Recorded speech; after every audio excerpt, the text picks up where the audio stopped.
All right. It is Monday. It is freezing cold in Chicago, but it's another Living Force night. We're talking about Ronin. We got a little bit of High Republic news to talk about just briefly, and we might have a little special guest about an hour into the show.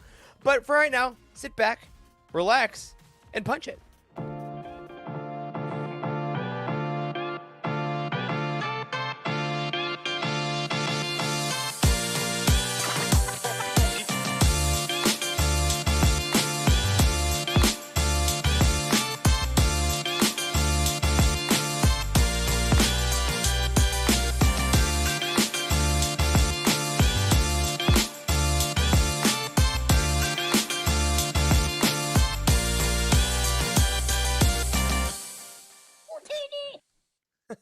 Hello, everyone. Welcome in to the Living Force Podcast, a Utini Network podcast. I'm one of your hosts, Eric Eilerson, and joining me tonight to talk all things Ronin again is the full cast of characters, including, what is a superlative for you this week? The Dr. Corey Helton. I didn't think of one. Wow, that's the best you got. Hey, man. Absolutely incredible. You're just very level this week. You just had a week. It's just been a week, you know? I did. It's been a wild week. We have tons of Star Wars news happening. We have books coming out, books to read, books to talk about. You know, yeah, day of books life coming out. Movies are canceled. TV shows aren't trailered, but books are everywhere. Just like the all-encompassing, somewhat oppressive presence of Dr. Charles Hankel. Hey, man. Somewhat oppressive. Hey, sorry, y'all are gonna have to get back to me. I'm busy watching this Mysterious Galaxy stream right now. No! Power Hour. Oh, that is true. That's fine. Right now, there is a stream of someone slightly more famous than us, which is Timothy Zahn, is hanging out with Tom, our buddy from Del Rey, talking all things Thrawn Ascendancy. But that's okay, because you know what we got? We got freaking Wes Jenkins! Everybody is tuning in to listen and view me, of course, because they're excited that I finished the book. Yay! Exactly! We must mark these monumentous occasions, and you know it's important because the four of us are here doing this show instead of playing the Halo Infinite beta, which dropped surprisingly today. It hurts. So after this show, we will be definitely playing that. But hello to all of you that are hanging out with us tonight. Make sure if you're watching this live, like the video. And I'm going to start doing this earlier. If you like our show, you can follow us on Twitter at Living Force Pod. That's where we're going to talk about the show. We'll talk about little Star Wars stuff now and then. We have our individual handles I'll talk about later on in the show. But make sure you can follow us wherever we put out our content. Couple things before we get into our brief weekly roundup and the Ronin Roundtable Part 2. I wanted to share a cool experience I had this week with y'all. On Friday, Disney Plus Day, I went to an AMC theater at night because they had a surprise Star Wars screening. They said in honor of Disney Plus Day, they showed like a Disney animated movie during the day. They showed like a live action Disney film. And then at 9:15, they're like, we're going to show a Star Wars movie. Didn't say what it was. It was just going to be a Star Wars movie on the big screen. And I was like, you know what? I don't get to do these really much anymore. So I went, and it was Rogue One, which was amazing because I haven't seen this in theaters since it came out. And when they do the saga rewatches, you know, for like Last Jedi and Rise of Skywalker, they never did Rogue One. They only did the saga films. True. Like I say, guys, it's a great movie. Yeah. Did you know Rogue One was going to be playing before you got there? Or was it I had a thought because they put a runtime in there of 2 hours, 13 minutes. And then so I Googled like Star Wars runtimes and Rogue and I'm like, I'm pretty sure it's Rogue One. Oh, Rogue One, 2 hours, 13 minutes. Well, I will now forever. But I got to say, dudes, as cliche as it is to say, seeing it on the big screen again for the first time in years, I did catch some stuff that I've missed. Really? Like, I got new things, like the audio and, like, seeing everything. Like, we found the Ghost way more times in the Battle of Scarif than I had before because I can see every ship. Yeah, it's a giant screen. And, I mean, that's cool. I will stand by the last hour of Rogue One is maybe the best Star Wars ever gets. Like, it is I think you're right, 100%. impeachable. It's definitely the best movie experience, theater experience, I think, of any Star Wars film that, like, everybody was quiet. Nobody laughed or booed or did anything stupid. Everyone was just there for it, for Rogue One. So I love that. Yeah. We got to plan our watch along up here in the Yeah, we do. Our watch along roundtable. We're hoping to get this in now, maybe not before Thanksgiving. That's next week, but we may try. We might be able to do it. We'll be doing that soon, of course, for all our patrons who we love, and we hope you're enjoying the Attack of the Clones. But one other thing I wanted to say that happened at the movie theater, they showed the Book of Boba Fett trailer on the big screen. Really? So that was that's rad. cool. Yeah, That I is was like, so rad. yeah, and like they're shooting it for TV. I get that, but I got to say, watching that trailer, I was like, man, I wish I could see these all in a movie theater. Did you 'cause it notice was anything really different? cool. In that one, not so much, Yeah. because they've done a really excellent job, I think, framing it for TV screens so you don't miss stuff when you're watching it on a smaller screen. Because they're like, you're gonna be in your living room or on your laptop or whatever it's gonna be. But it was just really rad seeing him with like the weapon at the end where he goes, "Ah!" and just like smashes their face out like on a giant movie screen. So Or on your phone in the bathroom stall at work, that's whatever. you know what we gotta do. What we gotta do, man. You know, we Had were a great time. We have a little project that Utini's working on. I think we should drop here in a second. But I was looking around at some T-shirts on Amazon today, and there's a whole section under the Star Wars store on Amazon no. that has Book of Boba Fett shirts. Oh, don't you guys tell seen me these? that, Corey. Dude, No. there's a ton of Boba Fett stuff. Like it's all new and it's like really Yeah. well done. It's not cheesy at all. Like it's good stuff. Like Dude, the Star Wars shirts, I mean, hey, I'm wearing a Starlight Beacon shirt from Amazon right now. Like, the Amazon Star Wars shirts are absolutely good. And yes, I do want to talk about that thing you're talking about, which is, I'm sorry, listeners, that's horrible content. But before we do, I want to say one more thing, so let's put that in the weekly roundup. Let's do the fantasy update. I'm probably gonna lose again. As of right now, I have a 48% chance to win based on how Odell Beckham Jr. does tonight. It's not great. Wes, you Well on ran my away way. with it this week. Oh I'm my well goodness. on my way. I don't know that I ran away with it. I just scored more points Oh. than like one of the lowest scoring teams in the league. No, you had the Cowboys defense that helped you out. Right? But for everyone following along at home, just a quick reminder: our buddy Jacob over in the Cosmic Force is still winning the league. He is 8-1, and he has all his waiver money still, which is very humbling for me, who has Yeah. none. I totally had $0. Second place is Emma, also from the Cosmic Force. That's 7-2. And then we have our buddy Tim Guthrie. We have our buddy James. We have Tyler from the Cosmic Force at 5. And then Wes is the first Living Force person at number 6, and I am at number 9. So our podcast really, really not representing well in the fantasy league. Is it? Oh yeah. No, Is it deserve top that. 6 in the playoffs or is it top 4? It's probably top 6. It's not me, so I haven't looked. But whatever. The Cowboys won 43-3, so I had a good week. But not as good as the week I had.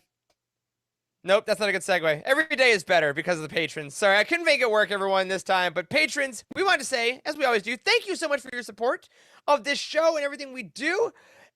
We are $20 away right now, away from our Revenge of the Sith commentary, which, if you remember from our previous conversation 2 minutes ago, is already going to be 2 commentaries ahead of where we are. But we had a really, really great Patreon meeting last week about some future goals and some future things we're going to outline for the Patreon community, because the support has been so overwhelming that we really want to be intentional about what's coming up. So we have a lot of cool stuff coming your way, and we got some behind-the-scenes stuff coming out. Like today, our very own Timothy Guthrie, our CFO, posted a video of him unboxing his new Halo Xbox Series X that he got in the mail today. And we're hoping to put out more stuff like that too, like some behind-the-scenes stuff for you just to kind of see us and what we do, maybe either behind the scenes of the shows or aside from Star Wars, just as thank yous. So thank you to every single one of you for helping us out. And, $20 more, we're doing Revenge of the Sith. So we will basically have hit all the prequels and Rogue One for commentary. So very excited for that. All right, let's go to the aforementioned Star Wars Weekly Roundup. It's the Star Wars Weekly Roundup. All right, first things first. We're going to keep this slightly brief because we have a roundtable to get to. I like to get mail as a Star Wars person. It usually means books, it usually means lightsaber, it usually means something I have impulse bought and have now a little bit of regret about. But today, I got one of the most special pieces of mail I've ever gotten as a Star Wars fan, and it was from our friends at Disney Lucasfilm, and it was some promo stuff about the next wave of the High Republic. To start off, I got this. I think I have it with me. The mailer itself had a stamp that said Star Wars The High Republic on it, like the piece of mail, which was rad. And I got this little package, and I opened it up, and I got this little note from Michael Seglain, who is the creative director at Lucasfilm Publishing, basically saying that the High Republic is doing super well and it is coming to an end of the first phase. And he was thanking everyone for their support. So it was a beautiful little personalized note. I also got this little sales sheet here that outlined, let's see if I can get this all in frame, the first 3 waves of Star Wars: The High Republic. So all the comics, the audio dramas, the mangas, the books, just all in order there. And even more helpfully, on the back was an actual reading order. One of the things we always get asked is, if I want to read the High Republic, what is the correct order? And publishing order is kind of the go-to. But here, I'll hold this up for people watching at home. If you want to pause the video, bam, there's your reading order. And it includes the Star Wars Insider short stories. It includes the kids' books, like the Great Jedi Rescue, the sticker books. So if you want to go bit by bit by bit, according to the official publicity department, there we go, of Lucasfilm, they sent that along.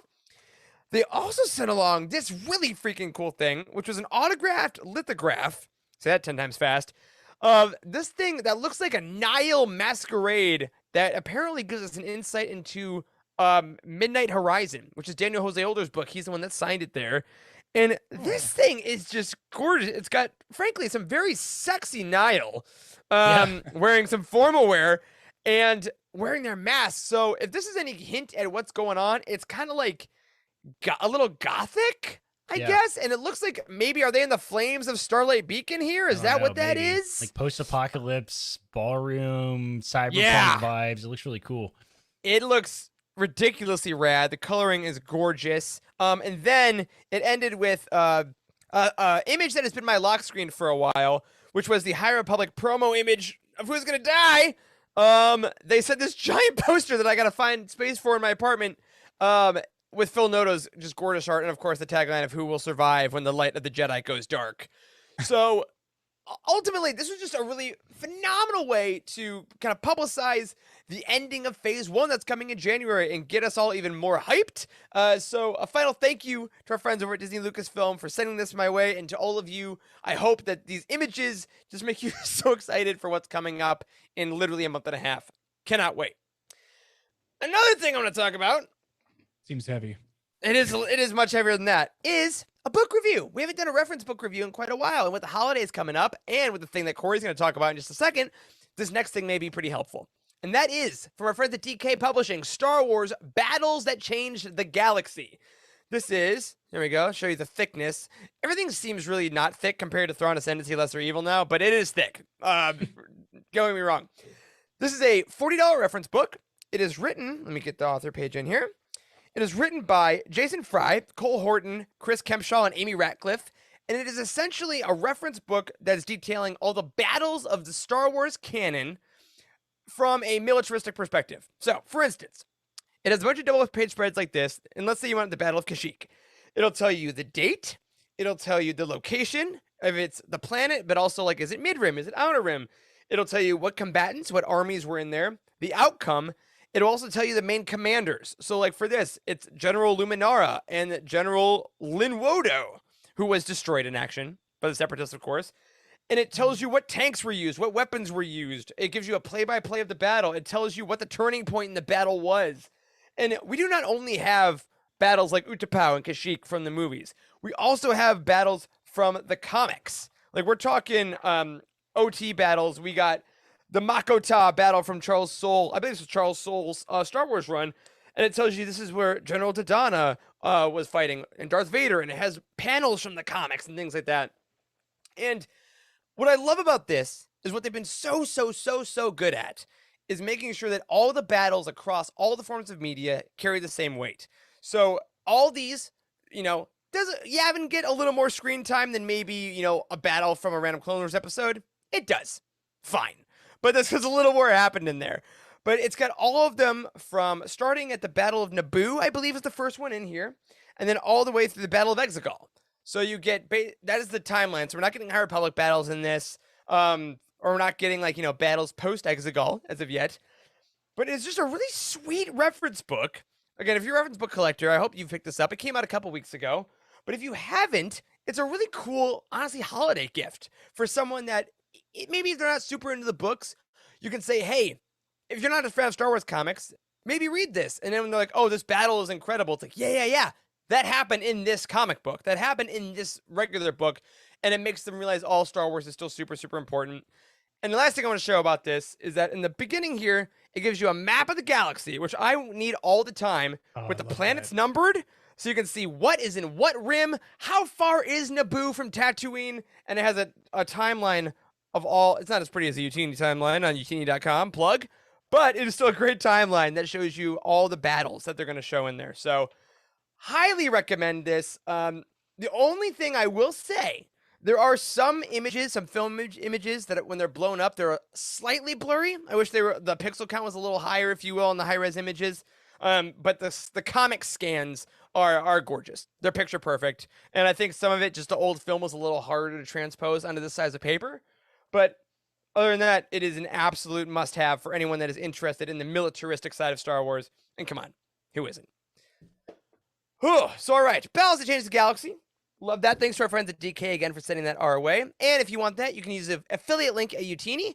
Go to our recent releases page or just look it up on the site. We got affiliate links where you can order those for the holidays. And you can make sure you order Thrawn Ascendancy Lesser Evil, because at time of recording, it's coming out tomorrow. That's right. It's finally Thrawn Day again. The entire trilogy that got released in just over a year, which is insane, finally comes out tomorrow. And as always, you can find a written review on utini.com. You can also find a video review on this very YouTube channel that our buddy Nathan did, including his video recap of Greater Good, which matches the recap of Greater Good we put on the site. So all the Thrawn things you need are on the website, are on the YouTube channel. Check it out. Corey, what crazy project did you make up this past week that people now need to know about?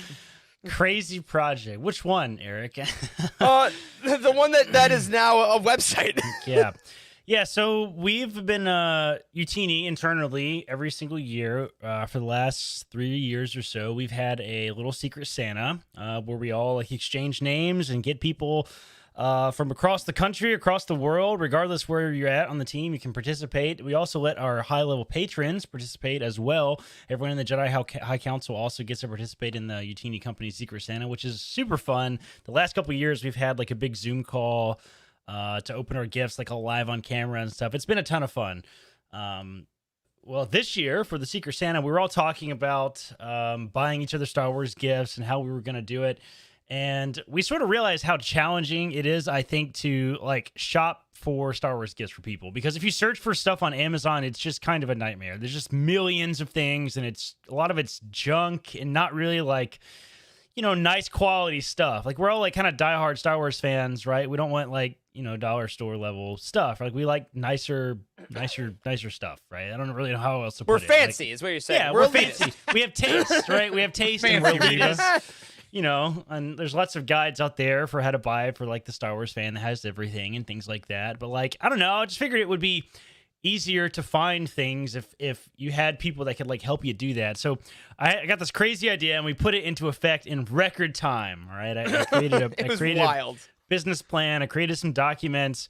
And we are launching later this week. By the time the podcast comes out, it will probably be live the week of 11/15/2021. We are going to release a new website, utini.gifts, G-I-F-T, gift, like Christmas gift, right? Utini.gifts. And this is a new website with just giant curated list of Star Wars stuff. It'll be an excellent way to help us generate some extra income around the holidays because some of them, not all of them actually, are affiliate links. But we've like just kind of combed the internet to find really cool Star Wars gifts, stuff that we would like ourselves, right? So if you need to, slide a little hint across the table to the loved ones in your life of like, hey, I'm a huge Star Wars fan, I am, but shopping for me has got to be impossible. The team at Utini has sort of put together, a really cool list of content, and it's nicely organized, based in like all kinds of stuff. If you want things for the home, things for your office, if you like Star Wars Legos, we picked like kind of everything, and we have like several hundred items in the database for it right now. So everybody on the team like volunteered to take some different themes, and it's really coming together. It's going to be a really cool little experiment to see if we can generate some traffic and kind of help folks shot for the Star Wars fans in their life. So that's the plan. Check it out later this week. Utini.gifts. We're going to start running ads on all of our shows for it here in the next couple weeks, hopefully before the holidays. So check it out. There you go. Yeah, so it's not just the top 10 gifts for Star Wars fans. It's, you know what? If you're a home goods person that wants Star Wars things, you want Boba Fett things, you want gamer things. Yeah. Very excited. And I will say, as someone who has been here since basically day one at Utini, it's the fastest, most enthusiastic thing I've seen us come up with so far. So very excited for us. And as you're going through the website, know that Corey coded it all by himself because he got a little bored, and it looks great. Corey, you make really pretty websites. Thanks, man. You're welcome. And of course, if you just want to get books, head on over to Utini.com. Check out that new releases page. Get Thrawn Ascendancy Lesser Evil if you can. Again, pre-orders because of supply chain issues. But if not, the next book is Fallen Stars, High Republic, month and a half. Get those pre-orders in. You're going to want that. And Midnight Horizon. They both come out on January 4th. All right, let us hit a brand new ad that our buddy Emma cut up for us. And then we're going to come back and finish up our spoiler-filled talk about Ronin. See you in a minute.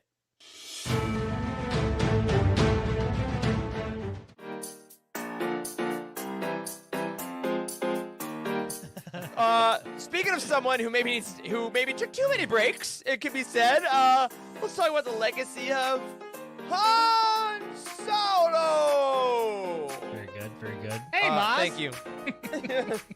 Where's my boyfriend? Where's my boyfriend? Yes.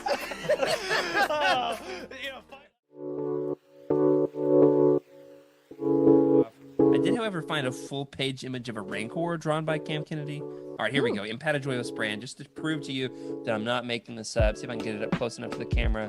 You see him there, looking in his Bali self. It's like if Buzz Lightyear met BB-8 in Jedi form. That's like what that looks like. That's nice. Yeah. Expensive. And then omnibuses, because they only print these once. So I got technically I You're can gonna have flex, huh? I got the entire KOTOR series in collected. It's just in a hardback and autograph. yeah, it's right? also signed by John Jackson flex. Miller. So If you're gonna flex completely and show off the autograph too.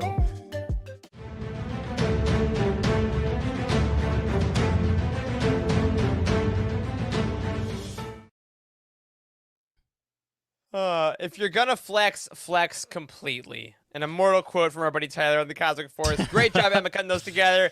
And of course, a reminder, if you are audio listeners, we love you so dearly. Go check out the Legends Look Back. My goodness, Living Force as well. But Legends Look Back and the Cosmic Force live every week over here on the YouTube channel. All right, Charles, we talked a lot last week. We shall talk more this week. Let us get back into Ronin. Yeah, it's time, and we're not going to waste any time. We're going to jump right back into the character section where we left off. Just to remind you, I'm going to give you a few quotes that I think are kind of key related to these characters, and then give you a prompt or two. Y'all can take the conversation wherever you want. All right, so we ended last week talking about the Traveler. This week, we are going to start by talking about Kuru. And now the first quote I have for you is from page 279 that says this: "The spoken conundrum. If the witch had raised Kuru to kill Grimm and Kuru had failed to do so, then why did she still have any hands to speak of? Why was she not once more dead and formless, a memory in the cosmic unquantity of the Force?" And the second quote I have for you is this from page 302, came from much later in the book, right towards the end. "She had for a fleeting stretch possessed bright purpose. Take the ghosts in the Kyber, deliver them to their proper death. Do this not because you desire it, but because you are trusted to. Because trust is something outside of who you are, and who you are is vulnerable to every kind of control. So it's better by far to be driven by that which you aren't. Kuru couldn't trust herself. Herself was not her own. But given another's trust, she had clung to it viciously." And so my prompt for you is really based on the fact that Kuru's story is one of being controlled by outside forces, right? The Jedi, the witch, etc. And she never really quite felt her own, yet she strove to reject the expectation and influence of others to essentially carve out her own identity, her own purpose. Do you think that she was able to accomplish that by the end of the novel? Ooh. Question. I think to an extent, absolutely. I think Kuru's, I think is maybe, other than the Traveler, probably the most fascinating character for me in this book, because a character that was clearly created in the anime to be like the villain, the bad guy, for the Ronin to do a cool thing, and then to be kind of the catalyst for the rest of the story is so interesting. Like, she didn't even, like, this in terms of narrative structure, she already didn't control anything. Like, the story reacted, So I think in the most meta way, she never really quite controlled anything. But by the end of it, realizing that her purpose lied not in what she wanted to do, but in what others would entrust her to do. Because it feel like she was never trusted in her life. Mm-hmm. I feel like in her death, in a weird way, she was finally trusted, and I think that's why she stuck around. I mean, at the end of it, that kind of beautiful moment where she's like, "Yep, I'm still here. I'm gonna keep doing what I'm doing." I think it's because she realizes that death is not the end. Life's not even the beginning. Yeah. It's just, if others trust you, then that's her purpose. So whatever realm she's in, whatever she's doing, all it took was one mission, one person to believe in her, which is also so depressing because, man, what if someone had believed in her, 15 years ago before she had done all this stuff, and she wouldn't have had to go through all those trials. So I think she get it. I think she got there. It took me a long time to figure out if, like, she was the villain. Sorry, someone else is going to take this because my wife just got home and the dogs were crazy. Yeah, so I totally thought she was the villain. First, when you watch the duel from Star Wars Visions, you're like, that person there is definitely the villain because we saw Grimm as being the hero because he saved the village, and then here comes the Marauders, here comes Kuru, the big bad. But essentially she gets trusted by the group, which is a big turn in the story, and she trusts them as well to helps the kids, right? To get out of the cave. So I mean, it was difficult for me to see where it was going at the very end, though. Like you were saying, Eric, like all she needed was somebody to trust her. But going, like, where is she still the villain though? Is she still villainous at the end, even though she's Am I the villain? I don't think I'm the villain. She's Am I the drama? She reminds me a lot of Maul and his character arc. Right? Ooh, yeah, that's a great call. Because she died and came back. Yes, 100%. And I did imagine she's got her spider legs. Spider legs. Maul never really the whole died. Time, I did see on Reddit this week an interesting question about Maul, changing the subject. Sorry, we'll come back to this. How does he pee? Because he lost his entire downstairs. Anyway, so with difficulty. The urethra is still intact. Apparently. That's why he's angry all the time. That's not how anatomy works. But anyway, yeah, it still has it has a lot of, this character Kuru has a lot of similarities to Maul. I feel like she really had that sort of like, am I just being used vibe the whole time? And it took me a long time, what I was trying to say before my dogs freaked out. It took me a long time to figure out if she was the villain or not. I mean, there was a time pretty early on in the story where suddenly she's making alliances, and it's like, what the heck? Is she like a good guy? Is she a bad guy? Because the Visions episode totally set her up like she was the big bad. You know what I mean? So, sure. Well, I think in a weird way, not only are the characters in this story non-binary, but so is the morality. Right. I don't think any of the characters are.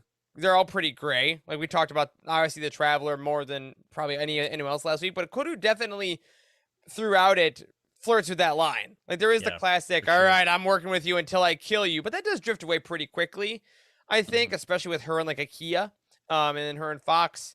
So I did like how she went through, and I loved getting her point of view. I liked how when she was talking to the witch, just how pissed off she was in her own head. She's like, "This guy, what do you want?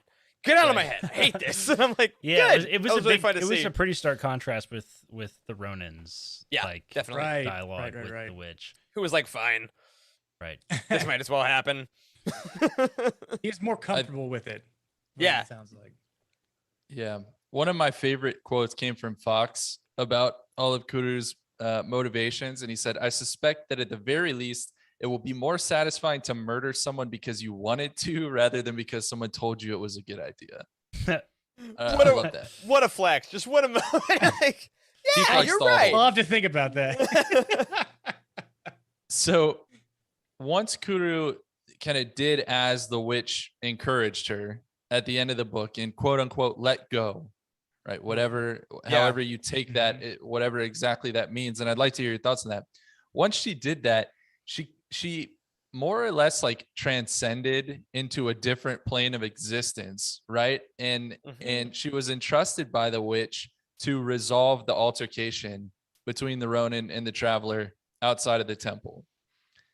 And I'd like to hear your thoughts on how she let go, why she did what she did. But I think more importantly than that, I'm curious, why do you think that she was the right person out of everyone in this story to do that? Why was she the one that the witch entrusted to resolve that altercation? Ooh, I have a short answer, which I think might be helpful. I think it's because she had to be the one that had to make a choice on her own. Like what you're saying, she did everything because she was ever told to. So I think her final test is making actually her first choice of her own. Let go. Let go. You have to decide this. I will not rip you away. I will not force you away. I will just tell you you should do this, but you have to be the one that makes that decision. Right. And I think that once she did, she kind of tapped into the power of the planet, which again, I think, as we said last week, the end of this book gets a lot less literal and a lot more like interpretive. And I think that for her to kind of tap into the power of the planet, all she had to do was make that one choice, which kind of revealed how much raw power she had. So I think it was her final test of evolution to make that decision rather than just being kind of put into it like a puzzle piece. Do you think if she didn't actually let go or actually do that, that she would have ceased to exist? Since you know how when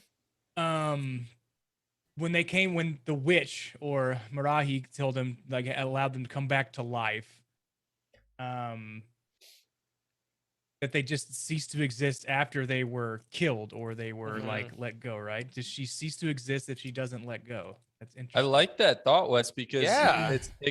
that's a very basic idea within Star Wars already, right? It's the Sith who cling to life and who do cease to exist at the end. And when the Jedi let go, like I'm just say Obi-Wan, for example. They come back and they actually persist as Force ghosts. So that's a really interesting idea. I like great. that. She's becoming basically she's just acknowledging that she's going to become a Force ghost. But like everything else in this universe, Emma has shifted Star Wars lore like the Force, the Sith, the Jedi. Even Force ghosts at the end have their own unique spin, so they're a little more corporeal. They can actually affect things. So maybe if we had been watching the movie version of this, which you can't film this story, it's unfilmable. But if she would have just done the Obi-Wan disappear and would have then reappeared somewhere else with the blue glow. Maybe that's what happened. That's cool. I like that, Wes. I really dig that. Yeah. Yeah. Thanks. Points to Gryffindor. Hell yeah. So the letting go was letting go of her need to cling to life. Is that what you're saying, Wes? Like she was letting go of that need in and of itself. Yeah. Absolutely. I like that. We need Tom to tell us if we're right, but I like your interpretation. And I know that a lot of people in the chat, I know Cheryl in particular is going to want to talk a lot about Kuru's trauma at the hands of the Jedi. And we are going to get to that in some of the overarching questions, but we are going to move on from Kuru. Any last thoughts on her? Impeccable hair, awesome heels. Great hair.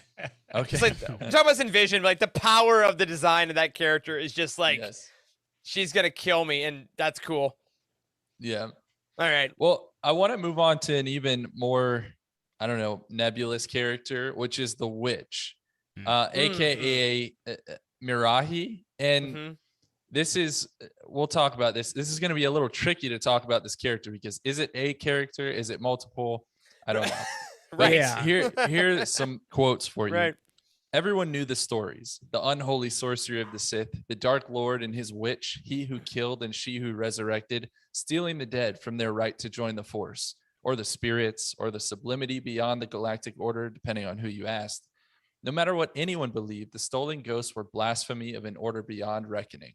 The witches' demon army had been fearsome as much for the unceasing devotion with which they pursued the Sith's ends as for the threat they posed to every facet of natural order. He was a lord, she was a witch. Can I make it any more obvious? Yes. Well, that just took a turn. Please make that. That will be a Patreon exclusive. Avril Lavigne does Ronin. Oh well, I would say no, but as Corey says, everything has a price. Everything has a price. So on page 307, the second quote is this. Yep. The thing that had fished Kuru out of simple death, that had threaded through her mind and dragged her so far that wanted still to bind her, that had not been the witch. It never had been. Something else dug its fingers through the worlds, wearing the dead as it pleased, and whatever it sought, the witch did not desire. In fact, she feared its fruition.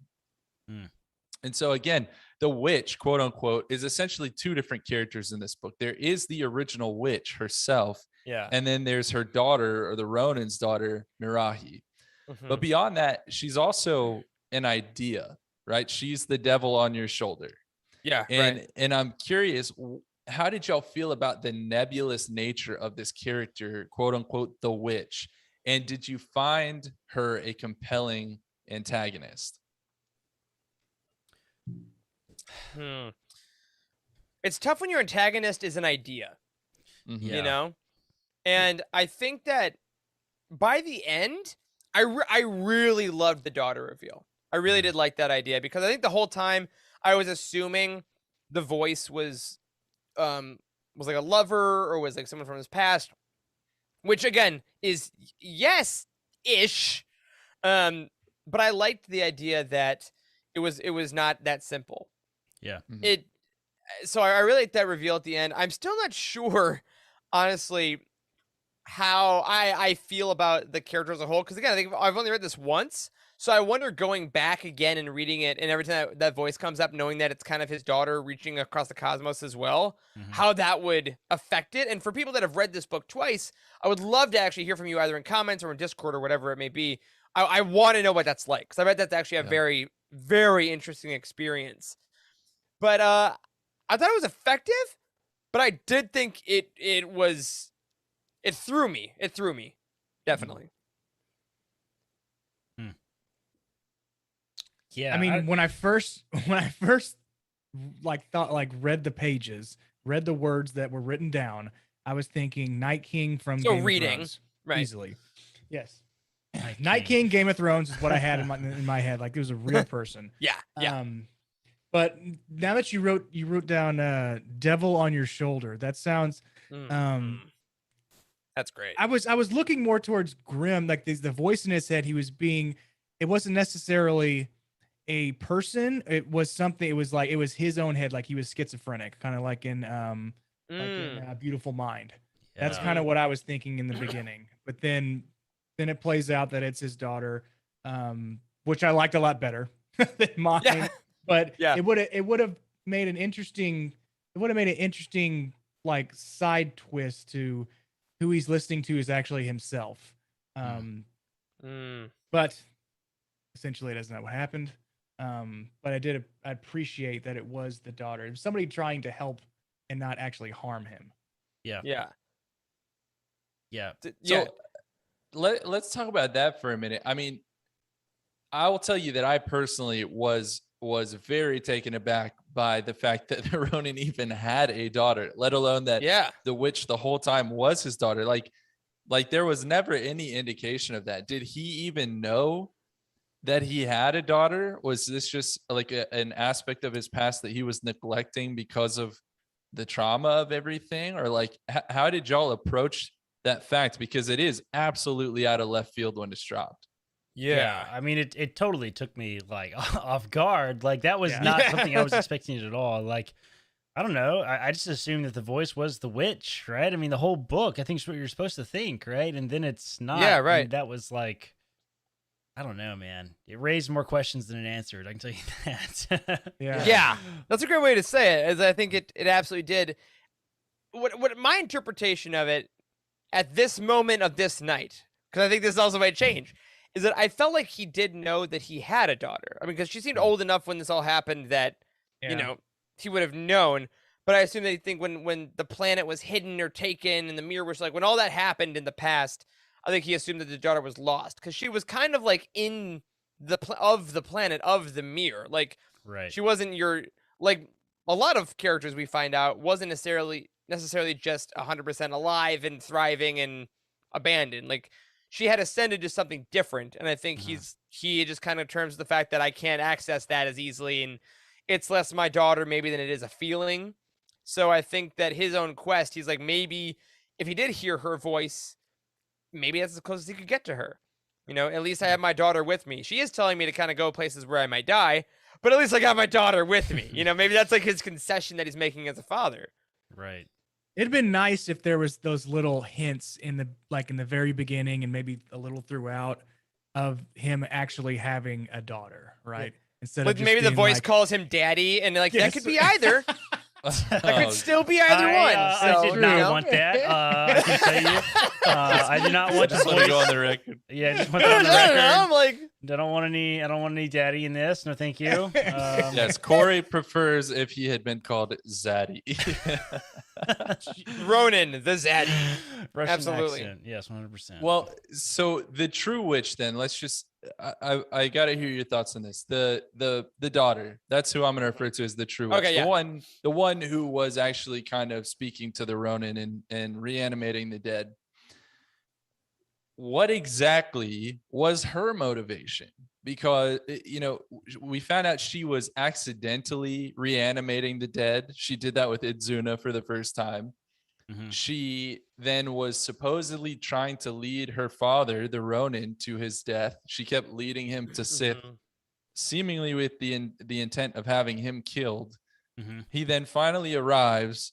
She stabs him in the chest, but then she ends up becoming his pupil, like at the end, like his student at the end. I'm just curious, what was she hoping for? Was she trying to murder him? And what exactly changed that? Was it his act of love, the embrace? Like, how did y'all interpret all of that? Yeah, I interpreted it as she had kind of gone beyond the veil, as it were, and she had realized that life and death are not as distinct monikers as some may think. So I think it seemed like she was saying, hey, if you just die, then essentially I can just resurrect you, and then, or I can bring you here, or we can then be on the same level. Because I think she's like, if you're alive, you haven't seen what I've seen. You don't get it. Right. You don't get that this is ridiculous. I think what she's saying at the end is basically how ridiculous all these wars are and how ridiculous all this conflict is, and that the wheel is endless and it will just keep going and going. So eventually, if everyone dies, or if that goes on, I can then just resurrect everyone, and then no one will fight, and it'll be fine. I'm like, I can basically fix the chaos by essentially controlling everyone, which I think is a very classic villain, misunderstood villain / kind of younger look at things. And I think when she's looking at all the people she's controlled, she's like, I can just keep this going. And if my father's among them, great. And I think she's kind of got corrupted by that amount of power, which is why at the end he, breaks it down for her, and they play that game, and they kind of bring it more down to the person by personness.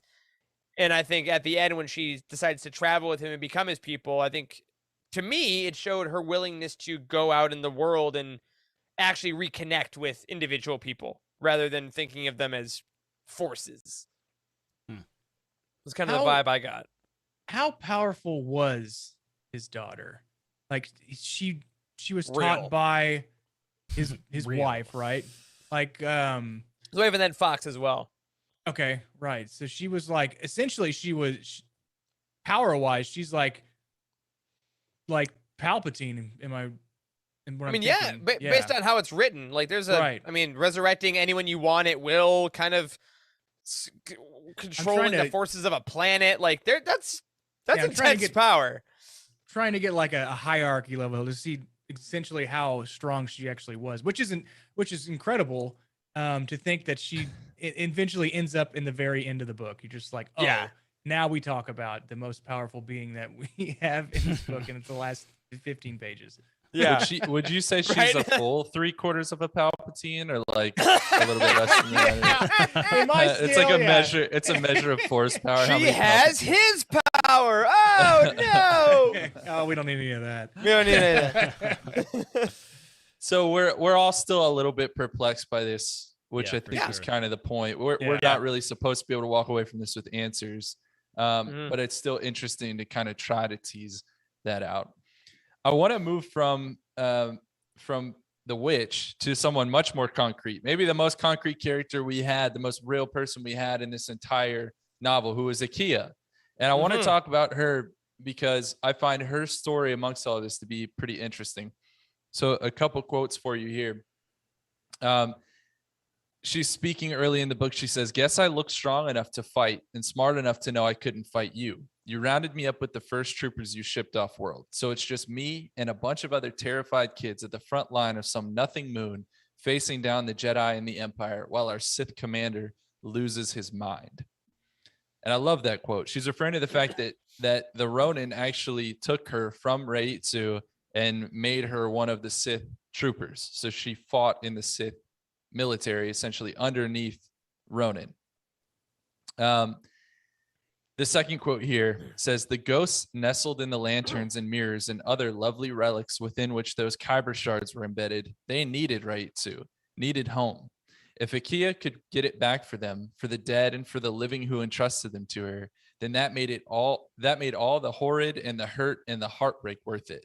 She'd fight to reclaim Reitsu until it killed her, because Reitsu mattered to someone, even if it didn't always matter to her." And then finally on page 281, Kururu is talking to Akia and says, "You said that you want to be more than one thing. The you I've known has always wanted things outside of herself. Perhaps you should identify what you want within yourself as well."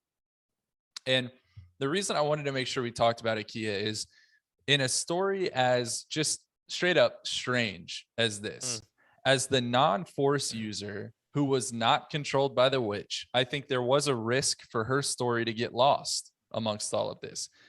So did Akia's story hold its own for you as the reader? Did it resonate with you? And why do you think it was important to include in this book? I feel like Akia was in- she's Go ahead, I feel Wes. like she's the everyday man or woman, Yeah. right? So that we have to have somebody that can be relatable. When I was reading about the part where she was part of the Sith army, it took me back to SWOTOR, of seeing like all of the like Sith acolytes and then seeing all of like the Sith, like I don't know, pencil pushers also walking around like walking Shout around out to those at that big cutscenes. map, Oh my gosh. you know. Sith pencil pushers. Yeah. So the Sith aren't just they aren't just like incredible beings that have force energy. There's also people that need to file away Right. papers. But I thought, I mean, her story is in there to be relatable. I think just because it was so, like you said, it's just strange and it's difficult, and some of the stuff is a little far fetched. For a first time reader to take this in just on the first read. So this may bring it back down to earth, if you will. It's like, but maybe not earth, but whatever. It helps. That It planet helps they were on? yeah, whatever Yeah. planet they were on, depending on which one. Reitsu, it took him forever to get there. But it makes it relatable. Just essentially sum it up in 2 words. Yeah, I really liked all of Akia's stuff with reflecting on being a Sith trooper, about like, you didn't care about if we died or not. Like, I really liked that attitude. I didn't love as much of the pilot stuff, and this is purely because we just got Sylvester Yarrow, who was also another young, like, kind of like sarcastic pilot that's like, I don't care about these Force users. And now this is another plucky pilot, like, I don't care about these Force users. And I'm like, unfortunately, the character archetypes are just a little similar to me.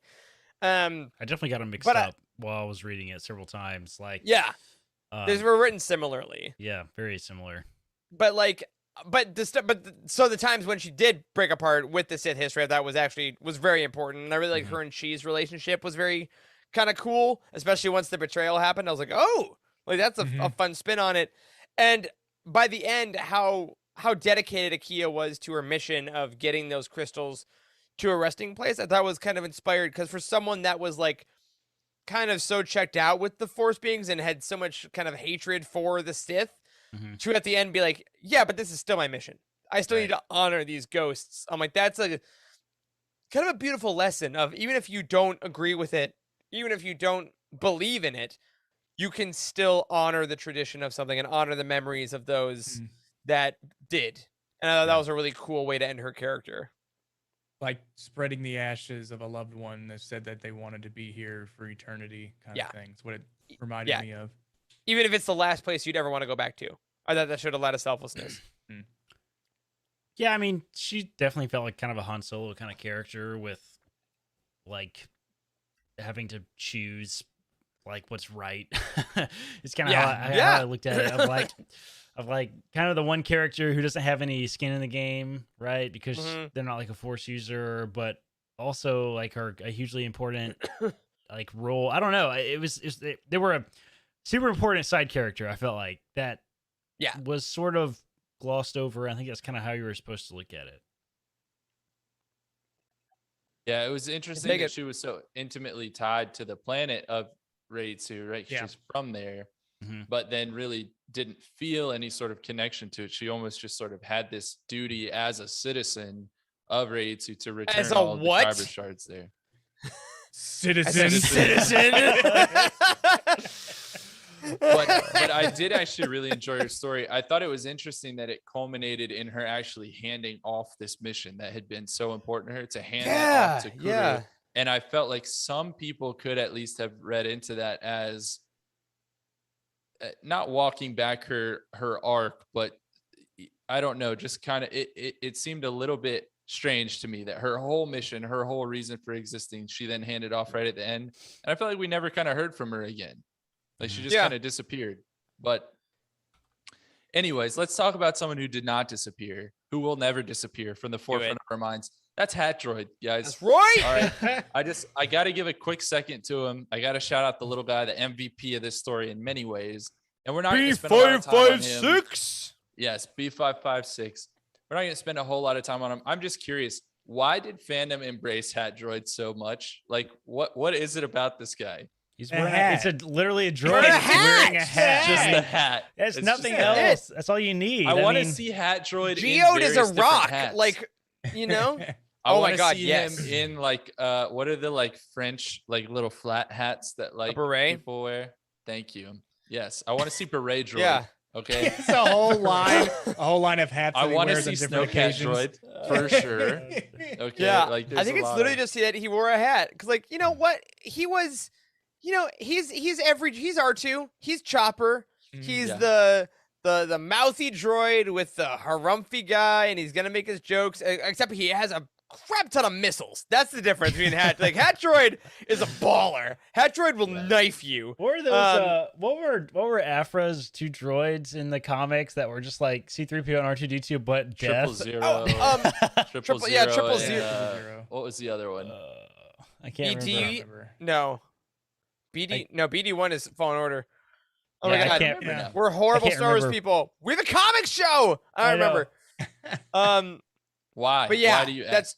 He was a murder droid, but he wore a hat. Yeah. I mean, this is like that's the same trope. It's like R2-D2, except with a crap ton of weapons that are not just like little zappy. I mean, I like the Hat Droid a lot. I mean, it's a tried and true trope that works very well for Star Wars. I feel like everybody's got a droid. Like every key story, I feel like it's got the droid. Right. It's Afra's second droid is BT1. So BT1. Okay. I was a letter off. BD1 is pretty close. Yeah. Yeah. I mean, I want to see Beanie Droid.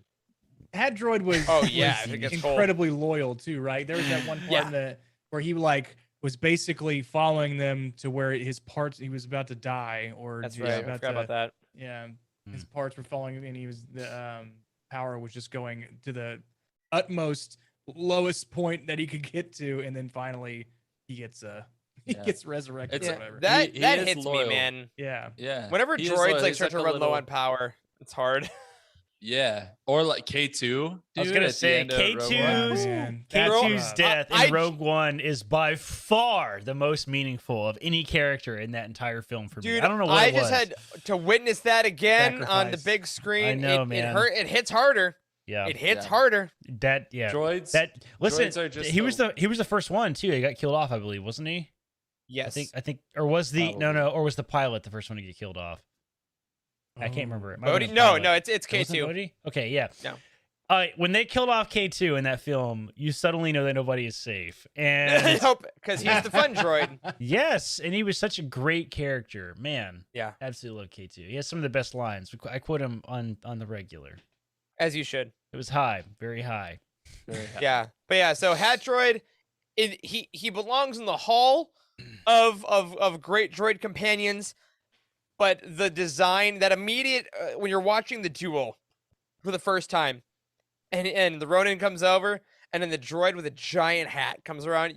I mean, Like you feel when he's you gotta rolling down- know. I know. when And he's they never rolling explain it. down, like a They never explain hallway, why.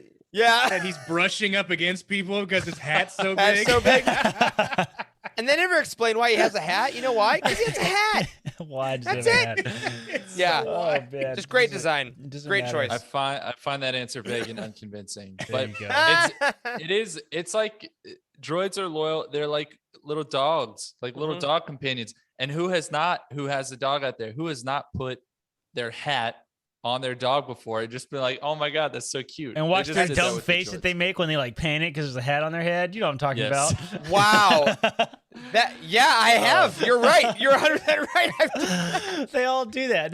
No dog just wears the hat happily. They all freak out. It's Yeah, fantastic. oh, thanks for this thing that's blocking my ears, which I use to sense everything. Like, If that's how they actually came up with the story, Sunglass Droid is on the way soon.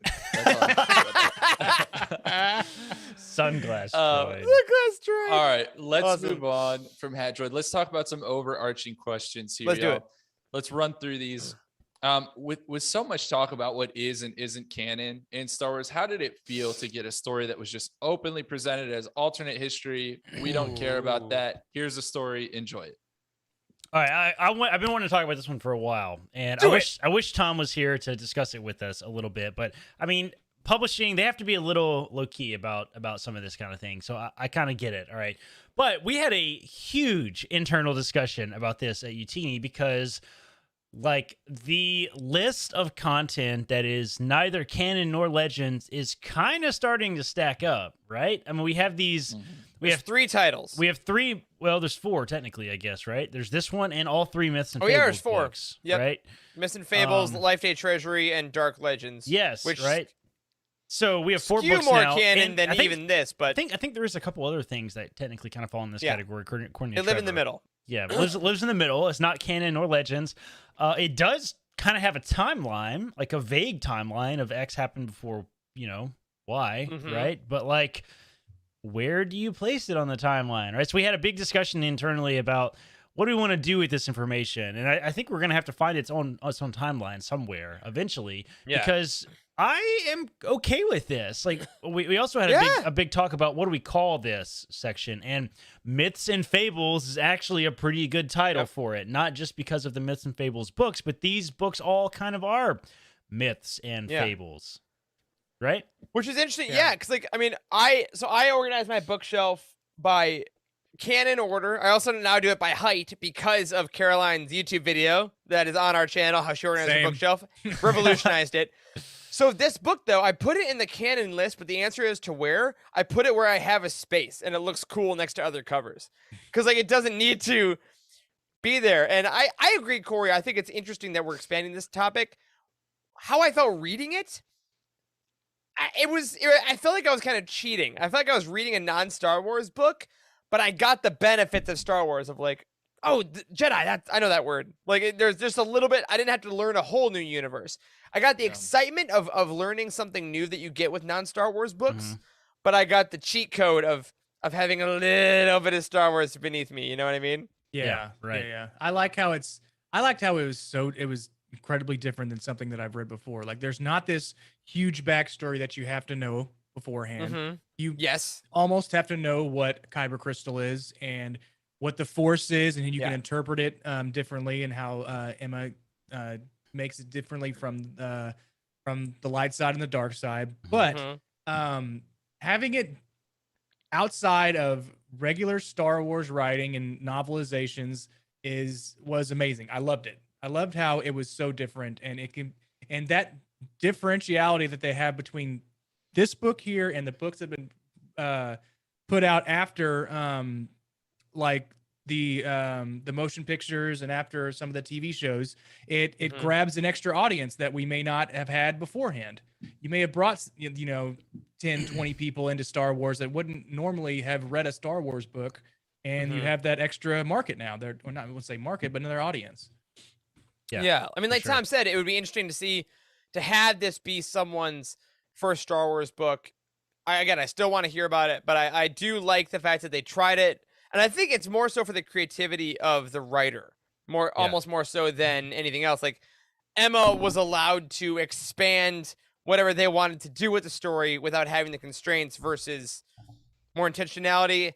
But I got to say, I think I said this last week, this did make me want to say, okay, what if Emma has a book now within the constraints of Star Wars? Because I think, again, having never written a Star Wars novel or a regular novel, I think it's always very interesting to know if that is harder or if it is easier. But as we're talking about that, folks, much like John Cena just showing up from the balcony, we have a surprise guest, fresh off the, I'm sure, much more illuminating conversation with Timothy Zahn. It's Tom back for another round. What's up, man? Tom. So this time we're talking about iJedi, right? Yeah, you finally made it back. Yes, going all the way back around. We're gonna have to have a legitimate conversation about iJedi one of these days with Tom for sure. Oh Lord. It'll have to happen.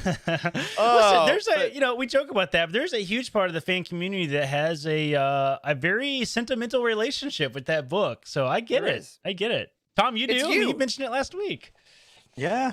Yeah, it's my first book. Yeah, it's my first book. I'm sorry, I can't resist that joke. After, especially knowing it's the best one. How infamous that book is among the folk. I just can't resist among this guy. Well, welcome back. Before we'll take a 3-second break from Ronin. How was your event? Because you just finished up that event we talked about last week with Tim Zahn. How'd it go? Good. It was good. It was great. Tons of folks, got to spend a good hour talking about the book, got to lay the groundwork and tease some fun things that are coming in Lesser Evil in less than 3 hours from now. And it was a good time. It's gonna happen. I guess I've never asked you this, Tom, as a reader, because you said it's coming for like 3 hours, which is when it'll drop for digital readers and drop for audiobook. Because print versions, I mean, who knows? What is your preferred reading medium? Are you I know obviously you do a lot of digital because of your job, but if you had your druthers. I don't really have a preference. My first read rarely is my first read audio, just because I kind of prefer to have text in front of me. Sure. In the days when I had a car and was driving around more, I did a little bit more audio first, because again, you just kind of have that opportunity where it's not a choice. For sure. But between print and digital, I don't really have a preference, because I spent so much time when I was like going to grad school and was moving around a lot that I couldn't have a lot of physical books. I could just, I could have a Kindle that takes up, 2 inches of space in a backpack, and could travel around with it. So I really am kind of indifferent. I obviously love having a bookshelf with books, but I kind of don't. I see them as completely interchangeable. Totally. Yeah. I had this moment where I'm being a physical book reader. I remember when I was substitute teaching a lot, I'd always have a book with me, and I would carry the paperbacks in the same kind of backpack. But the problem is it would just get like kind of distressed now and then. And then I was like, man, if only someone could like create something that you could carry around in a case for a paperback. And I was like, wait, I just designed a hardcover book. It's like, oh, I did. So But anyway, welcome back for another round of this gloriousness. We were just talking about, we were just got an overarching question, so you just hit it perfectly. Oh, nailed it. It was Yeah. funny. You did miss the Hatroid talk though. I will say that. I know he was one of your favorites. That's all right. That's all right. It makes We up made for, up for last week. Yeah, it makes up for him not being in the recap. Yes, exactly. So Recording let's in move on progress. to the next question. There's a healthy portion of this novel that presents itself as something that may have happened. In fact, everything on Reiatsu bore many similarities, I think, to the Mortis trilogy in the Clone Wars TV show. And in your opinion, did everything that was presented to us actually happen? Like, were there any specific events that you feel strongly may not have happened, or characters that you think maybe were not real? I think there's a lot of debate that we could have about this topic. Well, none of it's real, Charles. None of it's real. It It's all was made real up. Let's to go me. Don't say that. Don't say that. Black Widow reference for all you Absolutely. plebeians out there. Very good. Yeah. It's on Disney Plus. Go watch it. Go watch it. It's free now. Yeah. I don't know the answer to this. I don't. Yeah, it's a tough one. I could not really figure this out. Like, it felt like the mirror in Last Jedi for me. Like, of you know, what is real? Which one of Rey is real? I don't know. Yeah, I feel like I had a pretty good idea about it till we got to Reiatsu, and then Visions, as we talked about last week, and as the entire initiative is titled after, are such a part of Star Wars. From Empire. I mean, I learned about magical realism from Empire Strikes Back. Like, we all get to kind of experience that. So I think everything with getting the crystals are very tangible, and having fighting the bandits, that's very tangible, and getting on the ships, that's very tangible, And I think once you get to Reiatsu, they're kind of all in Mirahi's hands. And I think that it felt almost kind of like what she allows to happen is real. And then if she wants to kind of interject and put a vision in here or teleport you to another place, she could, is kind of that's how I interpreted it as we got further in. And then once the climax, the ending kind of happened, and then the epilogue-ish portion we got back to, then we're back into 100% tangible reality, because I think she's lost/relinquished a bit of that power in order to more experience the world as it is. I have a more or not concrete example, in a specific event that I don't strongly feel didn't happen. I just may have missed it. Was when Grimm was fighting the what was the Jedi's name? The Onrai. Yes. And they had their fight, they had their duel, and then Grimm winds up in prison. And I didn't catch the transition between that duel and then he's in prison.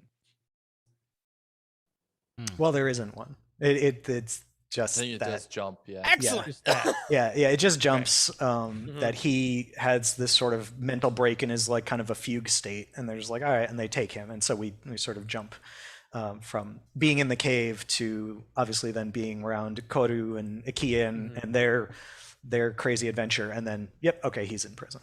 Okay, perfect, because I thought I had missed something. And No, you didn't miss went anything. back. Yeah, I went back a couple times. I was like, oh, it's in there somewhere. I gotta find it. Where is it? Well, I guess that I want to pose that to you as well, Tom, for the process of working with Emma on this, because obviously you talked last week about how she kind of had essentially ultimate freedom of you're writing your story you want to write, the characters you want to write, and you take the story where it's going to go, and then we will edit it differently and work with the pros and things. But as far as bonds of breaking reality, was that a conversation that you had at the beginning of the process, or at any point did she be like, what if how'd that work? So the way we talked about it is because there are definitely moments where it's there are definitely moments that the book tells you what happened but doesn't explain how it happened. It doesn't sort of give you the mechanical underpinnings of this is why this works and this is why that happens. Right. And for most of those things, we kind of had we would have side conversations just like, it's not going to be on the page, but let's at least wrap our heads around like this kind of mechanically or from a macro world building perspective is like why this happens or why this worked or why this is the way it is. If not because we're not necessarily putting the explanation on the page, but because our understanding of it as writer and editor might inform something larger about the book. Yeah. But what we came to for a lot of things was, and you can see this in the book, is not everything is explained in terms of, well, exactly why did this thing happen when they did this, or why did this thing happen? But what you'll notice is if the characters acknowledge either that they don't know or that the explanation does not matter, it doesn't mean that no explanation exists. It's that the mechanics of the explanation is not what is the most important thing there. So there is, by intention, some ambiguity in how things happened. So for instance, the mirror gets broken at the very end, and suddenly we're in a tea house and everyone is back from being this frozen planet and there's stuff going on. And it's clear that the characters are all sort of like, we don't totally know what happened, we just know that it did happen. And because the characters acknowledge that, and because the characters have their own understanding of it, that's enough then for the story to continue forward. If neither the characters acknowledge it, nor the story in a macro sense of like a omniscient narrator being like, and with the mirror broken, the like bonds of gravity were reestablished, like you don't have either of those things, then it doesn't work from a storytelling perspective. Because in this case, though, the story buys into the fact that things happen in the galaxy that even the people who inhabit the galaxy like literally can't explain. Chie is like, shrug, I don't know. Grimm's just like, whatever. Aki is just like, ghosts, question mark? And so nobody actually knows. They're just like, this is the way the galaxy works. Weird things happen, and we don't really know from left or right why. And so that's sort of how we approached it, is we're like, if we're going to be oblique at any point, well, let's build that into the story. If we're going to be oblique about the reasoning behind something, or why does this work, or why does it happen, let's have the characters act scared or surprised or be working with that same lack of knowledge that the reader has. Yeah. I mean, in all fairness, that is also how I feel about this show most weeks. It's like, I don't know, something happened, and then I was in a tea house at the end of it, so that is...